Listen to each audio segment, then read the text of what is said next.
জানোস বন্ধু, বন্ধু বান্ধব যদি একসাথে মিললে খাওয়া দাওয়া ঘোরাফেরা না করা যায় তাইলে কিন্তু জীবনের একটা ফিল নাই। বন্ধু বান্ধব একটু খামু দামু আড্ডা মাড্ডা দিমু, বন্ধুর পিছে বন্ধু একটু টাকা পয়সা খরচ করবো, এটাই তো জীবন, তাই না?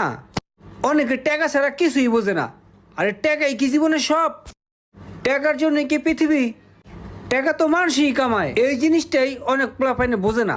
একটা ফিল বা লাইফ বা খা খা বেশি করে খা, আর একটা দেবো। কিপটা এমন আজকে খাওয়াইবো, ওর কাছে অনেক নোট দেখলাম, এর লিগেই তো অনেক বড় বড় বয়ান মারতাছে। আজকে তোর কথাটা শুনে অনেক ভালো লাগলো, তুই অনেক পরিবর্তন হয়ে গেছিস রে বন্ধু। তুই যে আজকে এত নীতি নীতি কথা কইতাছস, ঝামেলাটা কি কদ একটু? আরে বেটা কি আর ঝামেলা, তুই সব সময় আমারে খোসাস, কোনো ঝামেলা নাই, খা। খাবারটা ভালো ছিল রে। একটু দেহি কয়টা বিল আইছে। ও মা গো।